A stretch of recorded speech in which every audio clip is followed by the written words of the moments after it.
Kembali di News on the Spot, pemirsa, Komisi Pemberantasan Korupsi menetapkan Ketua DPR RI Setia Novanto sebagai tersangka. Novanto diduga terlibat dalam korupsi proyek pengadaan kartu tanda penduduk berbasis elektronik atau IKTP. Untuk mengetahui informasi selengkapnya, kita akan bergabung dengan Friendly Sagala dan juga juru kamera Ricky Rusdiana dari Gedung KPK Jakarta. Ya Friendly, kapan rencananya KPK akan kembali memeriksa Setia Novanto sebagai tersangka? Ya Sakti, untuk hari ini KPK tidak memiliki agenda pemeriksaan untuk mengusut kasus dugaan korupsi pada proyek IKTP dan juga belum berencana untuk memanggil Setia Novanto dan juga saksi-saksi lainnya. Karena dalam hal ini KPK masih berfokus untuk menangani ataupun mengembangkan kasus ini untuk melihat apakah ada pihak-pihak lain dan juga orang-orang lain yang terlibat dalam proyek ataupun kasus IKTP ini dan juga menikmati aliran. Dan setelah menetapkan Setia Novanto kemarin pada Senin sore, sesuai dengan apa yang dinyatakan oleh Ketua KPK Agus Raharjo, mengatakan bahwa hingga saat ini perkembangan kasus dari Setia Novanto ini sudah diserahkan kepada pengadilan, di mana seluruh berkas-berkas dan juga dokumen-dokumen pengunjung ini telah diserahkan kepada pengadilan. Dan dalam hal ini KPK telah menyiapkan strategi dan juga langkah-langkah khusus untuk meyakinkan kepada majelis hakim dan juga kepada masyarakat bahwa KPK dalam penetapan Setia Novanto sebagai tersangka ini sudah dalam proses dan juga dalam tahap yang benar, karena penetapan Setia Novanto sebagai tersangka sudah melalui proses hukum sesuai dengan prosedur yang telah ditentukan oleh perundang-undangan. Terlebih lagi, menurut Agus Raharjo kemarin menyatakan dalam konferensi persnya bahwa KPK telah mempunyai 2 alat bukti permulaan yang cukup untuk mentersangkakan Setia Novanto. Dan apabila kita berkaca pada status ataupun kasus-kasus sebelumnya, apabila KPK telah menentukan ataupun menemukan 2 alat bukti untuk mentersangkakan seseorang, maka seseorang tersebut memang sulit untuk melepaskan diri dari status yang diberikan oleh KPK. Dan seperti yang kita ketahui juga kemarin, KPK telah menetapkan Setia Novanto sebagai tersangka karena diduga kuat berperan aktif dalam perencanaan dan juga pembahasan anggaran di DPR. Dan Novanto ini juga diduga kuat ikut campur dalam mengatur agar anggaran proyek IKTP senilai 5,9 triliun ini disetujui oleh para anggota DPR RI. Dan dugaan tersebut ini salah satunya berangkat dari fakta persidangan yang ditemukan oleh Jaksa KPK dalam persidangan Sugiharto dan juga Irman yang saat ini juga statusnya sudah sebagai terdakwa, di mana nama Setnov ini disebut sebanyak berpuluh-puluh kali dalam kasus korupsi IKTP tersebut. Bahkan ia disebut-sebut menerima uang sebanyak lebih dari 500 miliar, dan inilah yang akan dibuktikan oleh KPK untuk meyakinkan majelis hakim bahwa Setia Novanto ini telah terlibat dalam kasus korupsi ataupun mega proyek tersebut.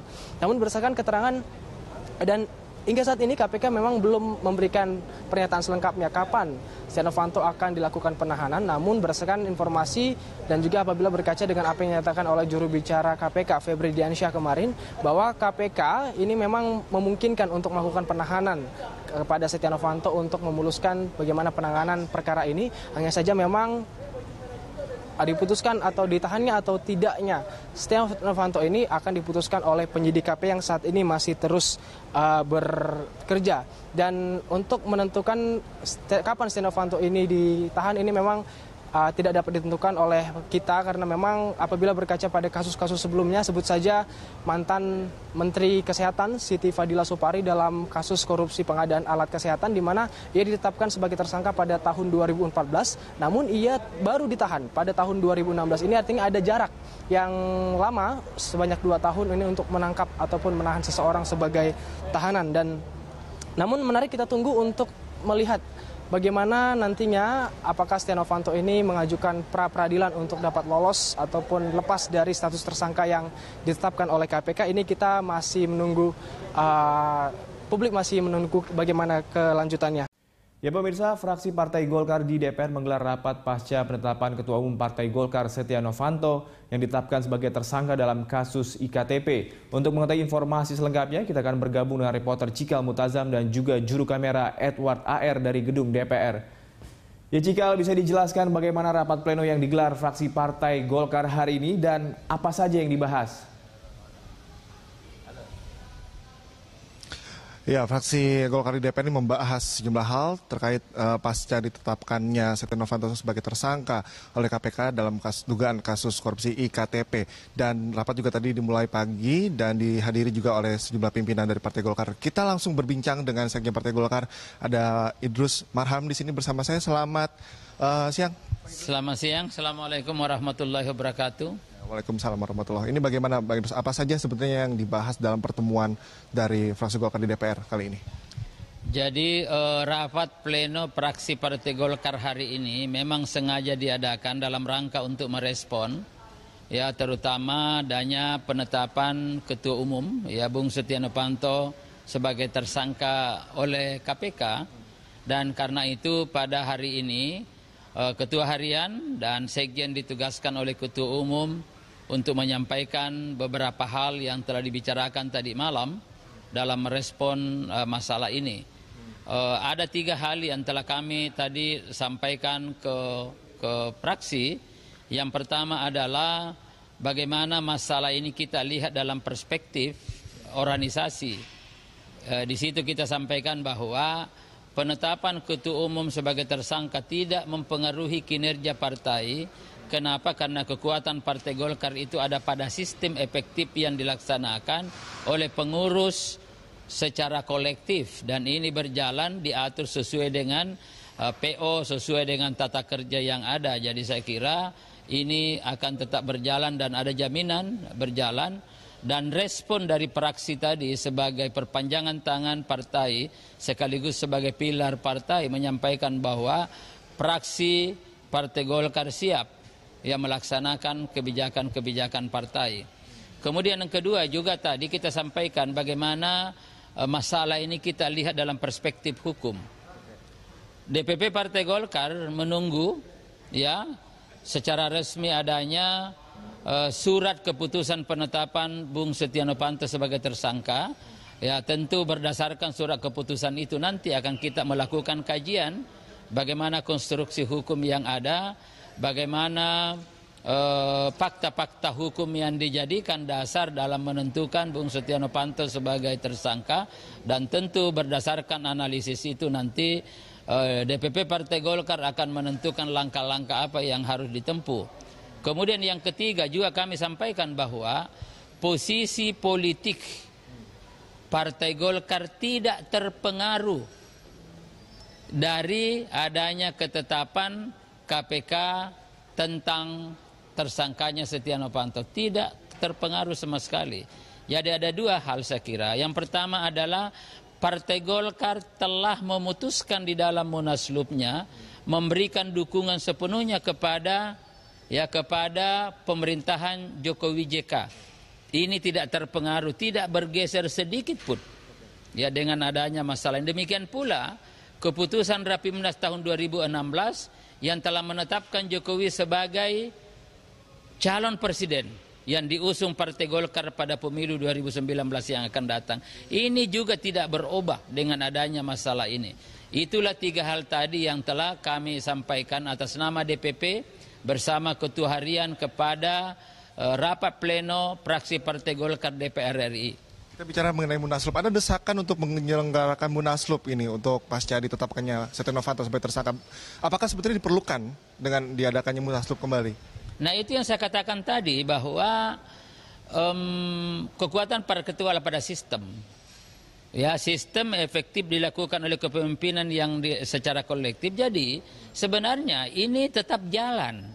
Karena apa? Karena kebesaran Partai Golkar tidak hanya tergantung pada orang per orang, tetapi secara kolektif kita bersama-sama melakukan tugas dan fungsi kita sesuai yang diatur dalam tata kerja, dan ini berjalan secara efektif. Kemudian yang kedua adalah bahwa di dalam Rapimnas yang dilakukan bulan lalu di Balikpapan ini sudah jelas bahwa tidak ada munaslup.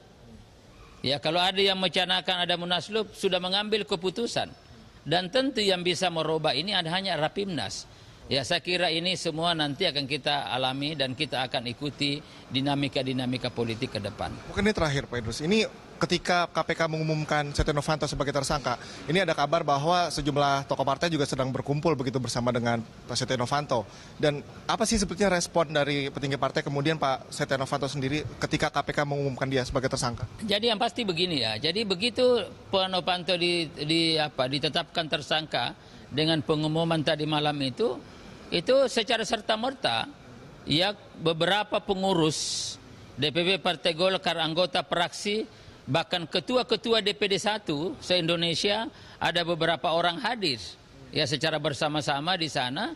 Dan pada saat kita di sana Pak Setia Novanto ya tetap mengambil langkah-langkah dan bahkan sempat memimpin rapat yang secara mendadak dilakukan, dan itulah tadi yang saya sampaikan ada beberapa kesepakatan-kesepakatan yang ada, dan Setia Novanto langsung memberikan satu arahan, segera kita melakukan rapat pleno di praksi, segera kita melakukan rapat pleno di DPP Partai Golkar yang hari ini akan kita laksanakan, yang insya Allah nanti jam 2, dan juga Pak Setia Novanto selaku ketua meminta kepada kami untuk segera menghubungi para Dewan Kehormatan, Dewan Pembina, Dewan Pakar untuk melakukan komunikasi dan secara bersama-sama solid menjaga marwah dan martabat Partai Golkar. Baik, terima kasih atas waktunya Pak Idrus. Terima kasih, selamat siang. Iya, Sakti, itu tadi bagaimana keterangan langsung yang disampaikan oleh Sekjen Partai Golkar Idrus Marham, yaitu mengatakan bahwa pada prinsipnya Partai Golkar masih berada pada ranah sistem untuk bagaimana menentukan langkah atau sikap partai pasca ditetapkannya Ketua Umum Golkar Setia Novanto sebagai tersangka oleh KPK. Sakti. Ya, Cikal, tadi Idrus Marham mengatakan bahwa DPP menunggu secara resmi surat penetapan tersangka Setia Novanto. Seandainya surat ini sudah diterima oleh DPP Golkar, begitu, langkah apa yang akan dilakukan oleh Partai Golkar selanjutnya? Ya, memang betul sekali Sakti. Nantinya pada prinsipnya dari para petinggi partai, kemudian beberapa struktur organisasi di partai ini akan mengkaji terlebih dahulu untuk nantinya menentukan langkah apa yang akan diberikan. Namun Partai Golkar pada prinsipnya akan mendukung secara advokasi apakah nantinya kasus ini akan dibawa ke ranah pra-peradilan ataupun bagaimana. Ada hal-hal lainnya, itu nanti akan diputuskan setelah Partai Golkar mengkaji surat yang sudah dikeluarkan, surat ketetapan tersangka yang sudah dikeluarkan oleh KPK. Kemudian ada juga arahan untuk melaksanakan munaslup, tetapi tadi Idrus Marham juga menyampaikan bahwa tidak akan ada munaslup dan pada intinya mendukung Setia Novanto, tetapi berdasarkan sistem yang sudah berlaku di partai ini pun tidak akan berpengaruh terhadap dukungan Partai Golkar kepada pemerintahan kabinet kerja di bawah Jokowi dan juga JK. Kemudian ada hal lain yang menjadi sorotan tentunya mengenai isu bagaimana adanya pergantian kepemimpinan atau ketua umum di Golkar. Ini pun masih belum dibahas secara terperinci. Nantinya pun Golkar akan menyelenggarakan rapat pleno begitu di kantor DPP Partai Golkar sekitar pukul 2 nanti, dan akan mungkin ada langkah-langkah begitu yang lebih terperinci apa sikap, kemudian apa langkah partai yang akan dilakukan setelah nantinya surat ketetapan tersangka oleh KPK ini diterbitkan dan secara resmi diterima oleh Partai Golkar.